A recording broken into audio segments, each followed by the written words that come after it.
des moments de magie, avec des magiciens incroyables, dont Yann Frisch et Arthur, et il y avait aussi le musicien M, Mathieu Chédid, qui jouait. Tout ça, ça se passait dans des salles du musée. Et tout ça, c'est pour vous, pour célébrer votre travail Non, et vous faire entrer de votre vivant au Louvre. Mais si, c'est un peu ça quand même. Bah, Vous qui avez 33 ans, qui avez commencé tout jeune avec un photographe, un appareil photo trouvé dans le métro, vous avez commencé à photographier des visages, et puis vous voilà au Louvre aujourd'hui.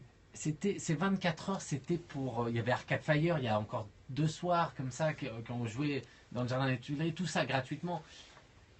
Pour moi, c'est des artistes que j'admire, qui m'inspirent et avec qui j'avais envie de partager cette disparition de la pyramide et de la faire partager aux gens surtout.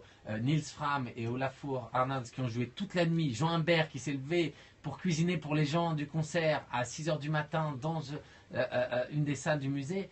Moi j'adore, pour moi c'est voilà, pour tout le monde c'était vivre quelque chose qu'on n'a jamais vécu.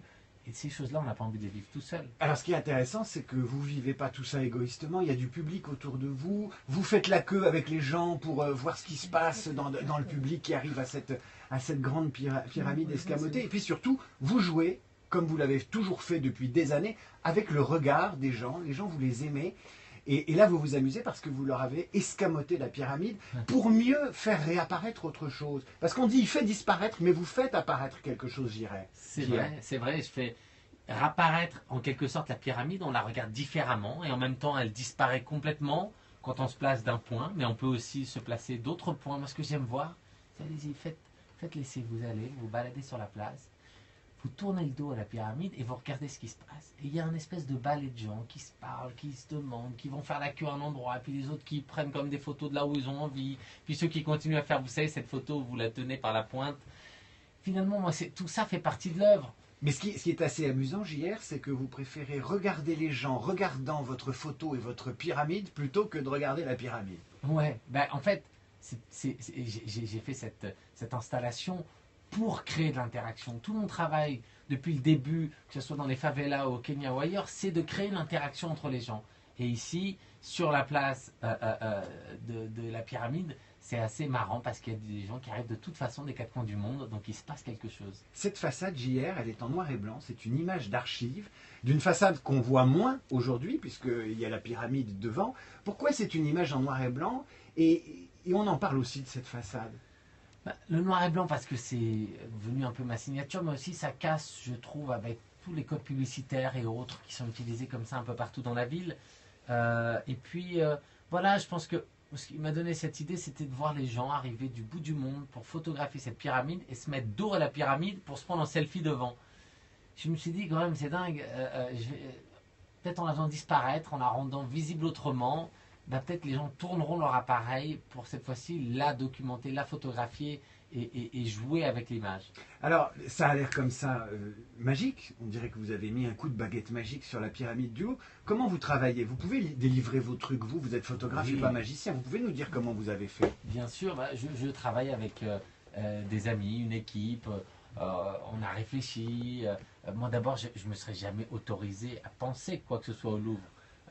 Je pensais que de mon vivant, j'aurais jamais mis un pied dans le Louvre. Donc, de votre mort peut-être. Oui, exactement, oui, c'est vrai.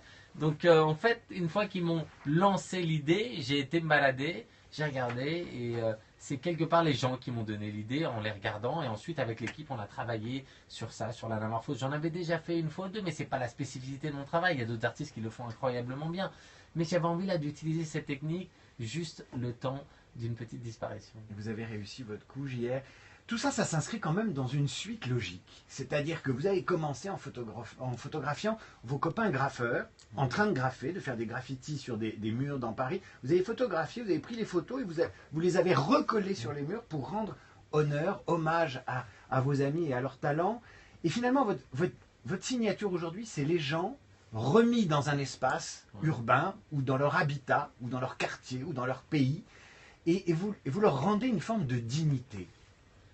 Dans tous les pays où j'ai pu aller, je me suis rendu compte que quand vous donnez accès à l'image comme ça à des gens, en fait, ils se la réapproprient avec des valeurs différentes en fonction du contexte, mais avec toujours ce même besoin de dignité. Et j'ai même essayé un projet où je n'y vais même pas et je dis aux gens, vous savez quoi? Là où ça fait sens pour vous, vous avez qu'à m'envoyer votre photo. Moi, je l'imprimerai et je vous la renverrai chez vous où que vous soyez. Et il y a des gens qui ont collé comme ça dans plus de 140 pays. Plus de 300 000 personnes qui collent des photos à des endroits où j'ai jamais été. Je ne connais pas ces gens. Juste, je leur ai envoyé leurs photos. Et c'est incroyable de voir que c'est pas que dans les endroits où on dit les plus pauvres, etc. Non, des fois, il y a des projets incroyables dans des petites villes de Suisse où il y a des personnes âgées qui disent « Nous aussi, on existe, ne nous oubliez pas ». Un peu partout dans le monde, en fonction du contexte, les gens s'expriment de manière différente et d'autres l'encadrent juste chez eux. JR, on n'oubliera jamais le regard de ces femmes sur des containers qui ont fait le tour du monde. On n'oubliera jamais le visage de ces Kenyans sur le toit de leur maison en tôle, photographiés de vue aérienne. On n'oubliera pas les portraits dans les favelas où vous collez les gens à leur maison, à leur toit, à leur habitat. C'est quoi? C'est de l'humanisme? C'est une envie de servir? C'est dire la photo peut changer le monde? Je pense qu'avant tout, il ne faut pas l'oublier, je suis artiste et j'essaye tant bien que mal de faire de l'art. Faire de l'art pour moi, ça veut dire quoi?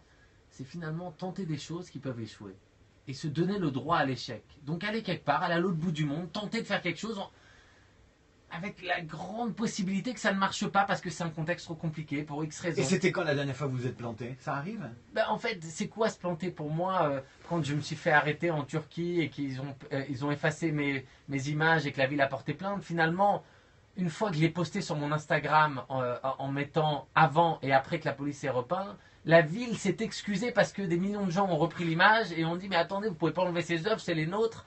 Donc les gens s'étaient réappropriés le travail. Et finalement, par la force des réseaux sociaux, eh ben, on est arrivé à faire bouger les codes dans une ville. Donc quelque chose qui semble être un échec est devenu un succès après. Moi, c'est ça. Il n'y a pas de succès, pas d'échec, dans un sens où c'est que des expériences et j'aime observer les réactions des gens. JR, vous appartenez à une génération qui joue avec la notoriété et l'anonymat, qui joue aussi avec les autres pour fabriquer de l'art. Vous l'avez dit vous-même maintenant, je peux attendre que les gens m'envoient des photos et je leur donne le manque d'emploi JR pour qu'eux aussi puissent placarder et qu'ils s'approprient cet art. Si on passe à côté de vous dans la rue, on ne vous reconnaît pas, hein, chapeau noir, lunettes noires, vous disparaissez un peu comme les Daft Punk. Ça fait partie d'une génération. Qu'est-ce que vous voulez dire à travers ça? Vous êtes un médiateur et même plus un photographe? Au début, ça a commencé parce que c'est illégal ce que je faisais. Alors, plus vraiment en France, même si, demain, si je pars coller comme ça, je peux me faire arrêter comme tout le monde. Mais dans d'autres pays, la démocratie, c'est pas globalisé. Donc, je ne peux pas aller coller comme ça partout. Et il y a des endroits où, justement, c'est plus compliqué. Maintenant, c'est parce que il y a des pays où je ne peux pas travailler librement. J'ai été en Corée du Nord il y a encore pas longtemps. Que je dois garder ce semi-anonymat qui, en fait, me protège et me permet d'aller dans des pays et de ne pas me faire arrêter tout de suite à la frontière. Mais bien sûr, ici, ça n'a plus le même impact qu'avant, puisque je suis reçu au Louvre et ailleurs. Mais en même temps, ça montre que mon travail n'est pas à lire qu'à une échelle parisienne ou française, mais de manière plus globale pour comprendre. C'est là où c'est plus intéressant de voir comment dans un autre pays c'est reçu et que c'est un crime quelque part et une œuvre d'art dans un autre. Grand paradoxe, vous venez du street art, un art un peu sauvage qui s'improvise n'importe où, et puis en même temps de grandes institutions vous demandent de redécorer, de revoir leur façade. C'est un paradoxe. Qu'est-ce que vous allez faire à 9h30 JR quand vous allez retourner au Louvre? Voilà, vous avez fait un crochet par Europe 1, on est méga content. Qu'est-ce que vous faites là dans les 5 minutes? Alors là, je retourne, on va prendre environ 3 à 500 personnes qui vont d'abord passer par l'auditorium. Je vais leur expliquer exactement la performance que j'aimerais faire avec eux pour qu'on crée un espèce de time-lapse géant de 500 personnes autour de la pyramide, qu'on ensuite montrera dans la journée, dévoilera dans la journée sur les réseaux sociaux. Puis je vais poster là sur mon Instagram une autre image pour inviter tout le monde à venir voir la performance avec Liu Bolin, cet artiste chinois qui vous fait disparaître. Je ne sais pas si vous connaissez celui qui vous peint et vous disparaissez. Et c'est assez incroyable. Donc lui, il va me peindre devant la pyramide et je vais disparaître entièrement. JR, ça c'est à 13h30. C'est à 13h30. Excellente journée à vous au Louvre. Merci. Éclatez-vous, ça va être un souvenir incroyable. Tchout, pchat, je vous fais disparaître, JR. Je vous laisse retourner au Louvre. Vous y serez jusqu'au 27 juin prochain. Aujourd'hui jusqu'à 15h, vous poursuivez avec le public une série de conférences, de concerts, de masterclass démarré hier. Ça dure depuis 24 heures. Merci d'être venu ce matin sur Europe 1, JR. On est enchanté, flatté, honoré, malgré la nuit blanche. Dans un instant, la France peut-elle relancer la paix au Proche-Orient avec Frédéric Ancel? Écosystème. Emmanuel Duteil. L'économie et population, vos préoccupations de votre